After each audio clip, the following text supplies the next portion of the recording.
how's it going? It's Brock here from Rock Hill Farms, and today we're going to upgrade our garage doors.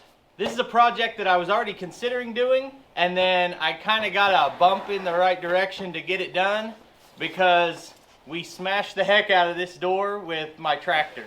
So we managed to get it bent back enough that it would open and close most of the way, but I decided if we're going to have to replace a couple panels, we're just going to upgrade the whole setup.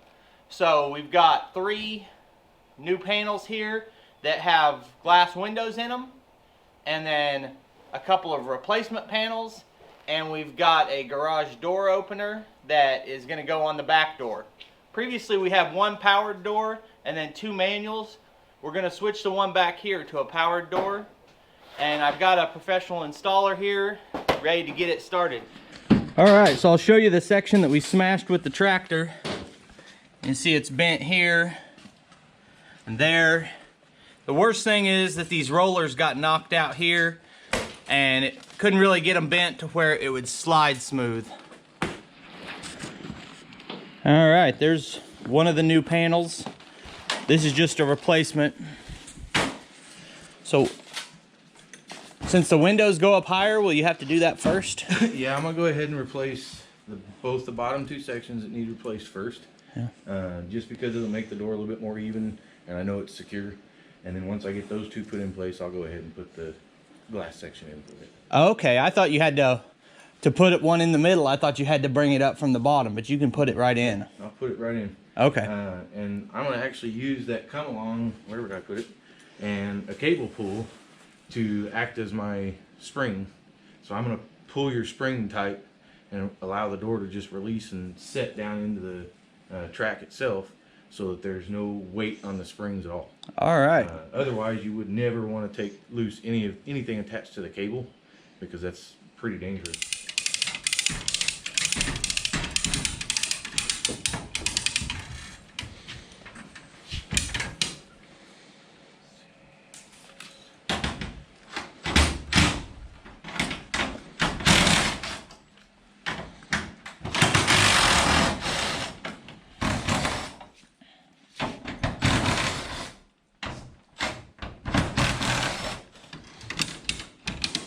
See how it starts to separate right here?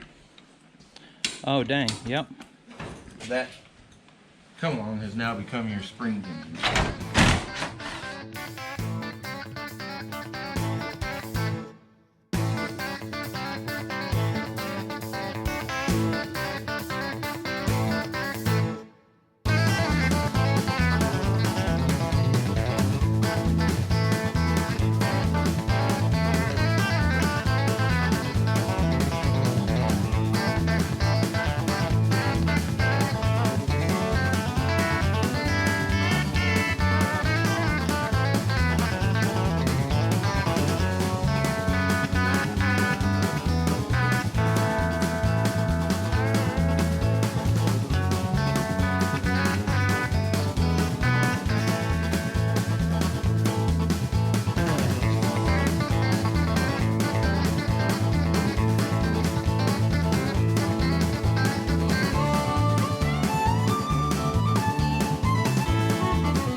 So when you're replacing replacing these two sections, you know, or just this section, you always want to clamp up above that section because you're going to disconnect everything.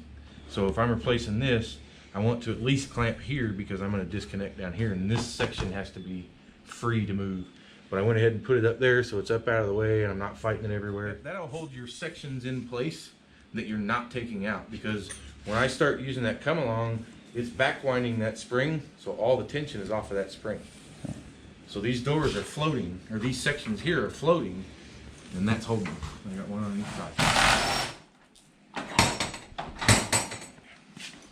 That section is essentially free. So I'm gonna go ahead and put this up there. Oh, those are nice. They're very nice. I thought I was getting these little round portals. Nope, you'll get a full section of glass. And to replace the glass in these, you're just removing those screws. Yep, they just sandwiched together inside of there. Then you could go to a glass shop, and I shouldn't ever have to replace the whole panel unless I hit it with the tractor. Yep, unless you damage the actual metal portion of it, you shouldn't have to.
Alright, so a lot of you watching aren't local, but if you are in the Kansas, Missouri, Oklahoma area and you're looking for a garage door installer, this is your guy. Hi, I'm George Morris. I've been working on garage doors for about 10 years now. You can find me on Facebook at G Morris Doors. Yeah, I've known him for a little while now. He's a good guy, and if you need any work done, give him a call.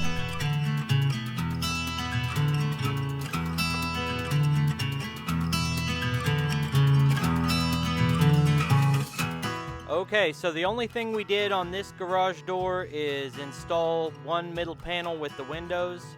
It's exactly like the one you just watched. So we are going to skip over that and go ahead and get started on installing the new garage door opener on that back door.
I'm sure you noticed that there were vice grips on this top rail.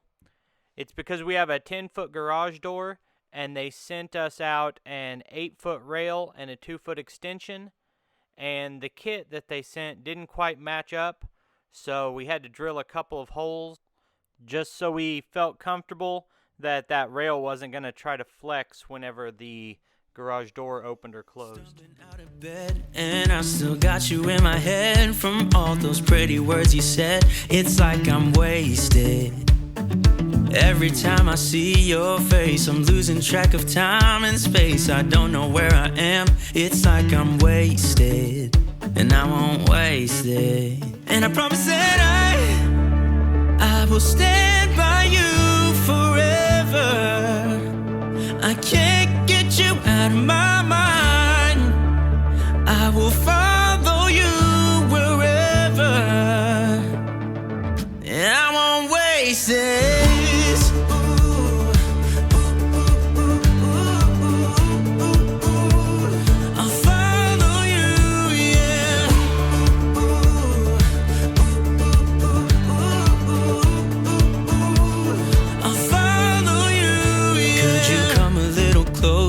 Now, cause I don't wanna slow this down. My heart is screaming out your name. I'm wasted on you. Here we are, right underneath the stars. So let's get a little reckless. You make me breathless, and I won't waste this. And I promise that I will stand by you forever.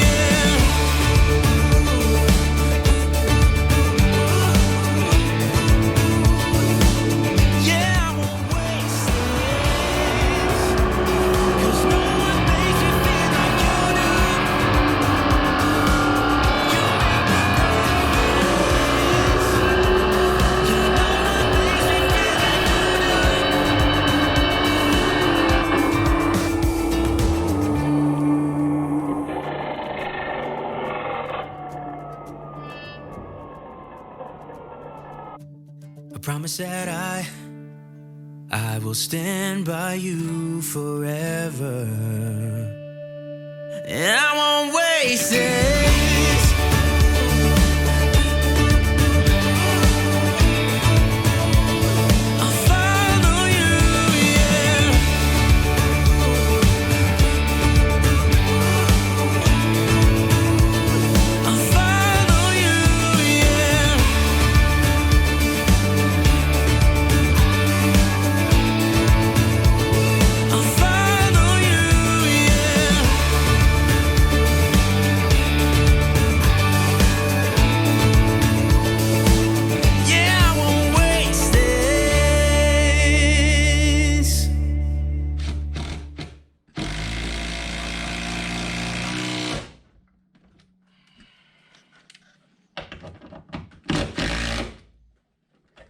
So what is that?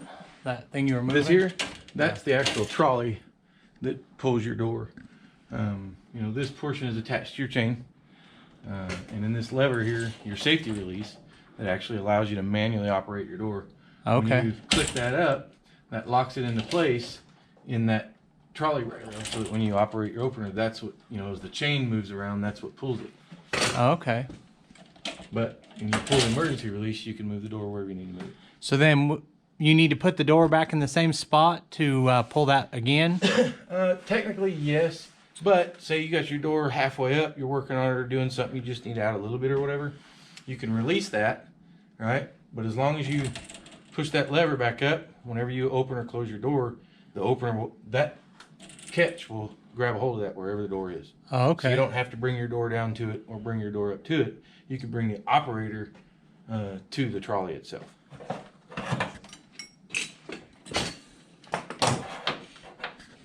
So you can hook it up at the top of the door, Okay. which puts your J-arm about 2 inches below. But what I like to do is, because that J-arm pulls on your door, so the straighter, the more horizontal you get that, the hockey stick is what we call it, the more horizontal you get that to the door, the less damage it's going to cause on your actual door section. So you get that as horizontal as you can, and then you bring your attachment to it, and then that way you can put that wherever you want to put it. Fortunately for this door, it lines right up to that hole.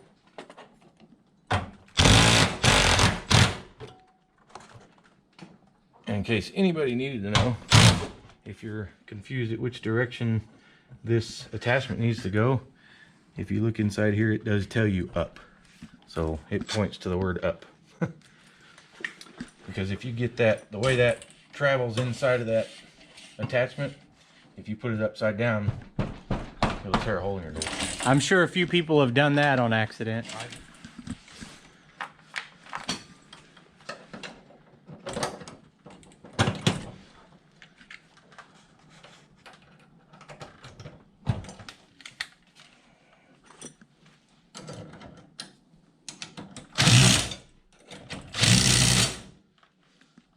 And then when I go to set the limits on the opener itself, that trolley will adjust to where I want it to go. So when your door closes, that's where your J-arm trolley will actually land. This piece I will adjust with the limit settings on the opener itself. Kind of a neat deal. It allows you to adjust your photo eyes without having to unscrew a whole bunch of stuff when they're installed. Okay. Yeah, those can be a hassle if they get bumped. This is the one reason I like Linear products, is because they have this little setup on their photo eyes.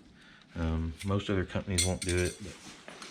But, so that's going to attach to your track, and then your photo eye is going to be attached on there. But you pull that screw loose as you slip it through there, and it allows you to turn that photo eye wherever you want it to be, or wherever you need it to be. And then you retighten that little, I don't know what you would call it, I don't even know what to call it, but little bracket. And it's got notched marks on the back of that, so you can adjust that photo eye just a little bit, but it still, as you bump it, it won't move. But you can adjust that almost like a potentiometer in some electrical work. That is nice. Pretty neat.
I just realized I didn't have my camera turned on whenever George was installing the safety eyes.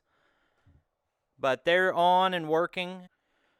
The door goes up and down smooth, and now he's just putting on the last of these window panels. So in about 4 hours, he did 5 panels. 3 of them were the new window panels. He also installed the new garage door opener, Having these window panels in is going to be so convenient because we burn trash just outside of this window. We've also got a dust collector that we'll be able to monitor from inside the shop now. We also load plywood through these doors, so it'll be nice to have an opener. All right, we're down in front of the house now. George was nice enough to program these garage doors down here to the controls on my truck. I think the whole install went really smooth. I'm happy with it. And so thanks, George. Not a problem. You guys can check him out at gmorrisdoors@gmail.com or @gmorrisdoors on Facebook. All right, thanks for watching and have a good day.